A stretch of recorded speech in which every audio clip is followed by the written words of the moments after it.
श्री कृष्ण द्वारा अर्जुन को दिए हुए गीता के उपदेश के कुछ सुंदर तथ्य। श्री कृष्ण एक योगी महापुरुष ही इस अविनाशी योग को कल्प के आरंभ में अर्थात भजन के आरंभ में विवशता पूर्वक ऐसे प्राणियों से कहते हैं सुरा में संचार कर देता है। यहाँ सूर्य एक प्रतीक है क्योंकि सुरा में ही वह परम प्रकाश स्वरूप है और वही उसके पाने का विधान है। वास्तविक प्रकाशदाता सूर्य वही है। यह योग अविनाशी है। श्री कृष्ण ने कहा कि इस योग का आरंभ भर कर दे तो यह पूर्णत्व दिलाकर ही शांत होता है। शरीर का कल्प औषधियों द्वारा होता है किंतु आत्मा का भजन से होता है। भजन का आरंभ भी आत्मकल्प का आदि है। यह साधन भजन भी किसी महापुरुष की ही देन है। मोह निशा में अचेत आदि मानव जिसमें भजन का कोई संस्कार नहीं है, ऐसा मनुष्य किसी महापुरुष को देखता है तो उनके दर्शन मात्र से, उनकी वाणी से, टूटी फूटी सेवा और सानिध्य से योग के संस्कार उसमें संचारित हो जाते हैं। श्री कृष्ण ने आरंभ में यह योग सूर्य से कहा। स्वयं प्रकाश स्ववश परमेश्वर का निवास सबके हृदय में है। श्वास के निरोध से ही उसकी प्राप्ति का विधान है। सुरा में संस्कारों का सजन ही सूर्य के प्रति कहना है। समय आने पर यह संस्कार मन में स्फुरित होगा, यही सूर्य का मनु से कहना है। यदि मन में कोई बात है तो उसे पाने की इच्छा अवश्य होगी, यही मनु का इक्ष्वाकु से कहना है। जो कर्म बंधन से मोक्ष दिलाता है ऐसा है तो किया जाए और आराधना गति पकड़ लेती है। किसी महापुरुष द्वारा संस्कार रहित पुरुषों की सुरा में, सुरा से मन में, मन से इच्छा में और इच्छा तीव्र होकर यह योग क्रमशः उत्थान करते करते राजर्षि श्रेणी तक पहुंच जाता है। उस अवस्था में जाकर विदित होता है इस स्तर के साधक में रिद्धियों सिद्धियों का संचार होता है। यह योग इस महत्वपूर्ण काल में इसी लोक शरीर में प्रायः नष्ट हो जाता है। श्री कृष्ण कहते हैं जो लोग मेरे आश्रित हैं, मेरे प्रिय भक्त हैं, अनन्य सखा हैं, वह नष्ट नहीं होते। यह योग उत्तम रहस्यपूर्ण है। अर्जुन क्षत्रिय श्रेणी का साधक था, राजर्षि की अवस्था वाला था।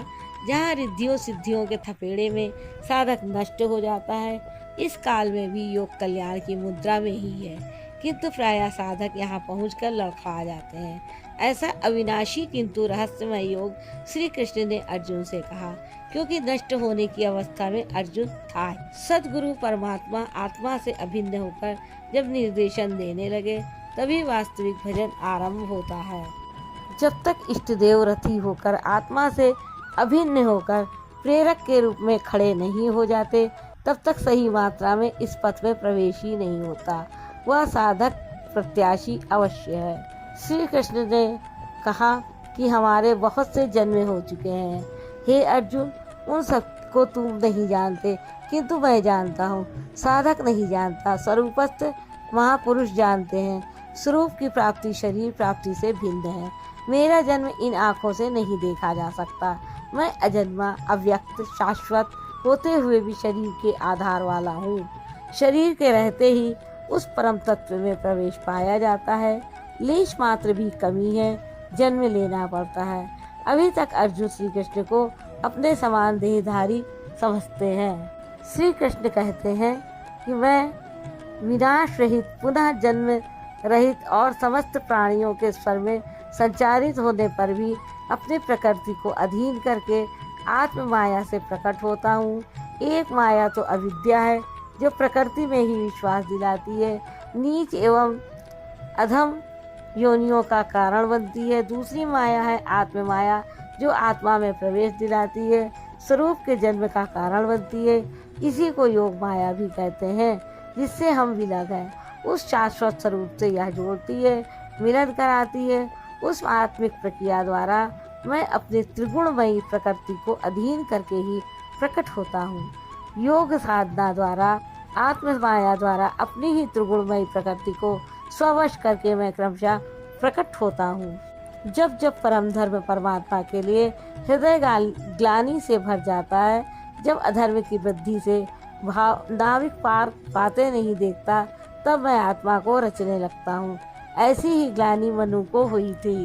एकमात्र परमात्मा है जिसे साध लेने पर कुछ भी साधना शेष नहीं रह जाता। विवेक, वैराग्य, शम, दम इत्यादि दैवी संपत्ति को निर्विघ्न प्रवाहित करने के लिए तथा दुष्कृताम जिनसे दूषित कार्य रूप लेते हैं, उन काम, क्रोध, राग, द्वेष आदि विजातीय प्रवृत्तियों को समूल नष्ट करने के लिए तथा धर्म को भली प्रकार स्थिर करने के लिए मैं युग युग में प्रकट होता हूँ। युग का तात्पर्य सत्य युग, त्रेता या द्वापर नहीं। युग धर्मों का उतार चढ़ाव मनुष्यों के स्वभाव पर है। युग धर्म सदैव रहते हैं। राधे राधे।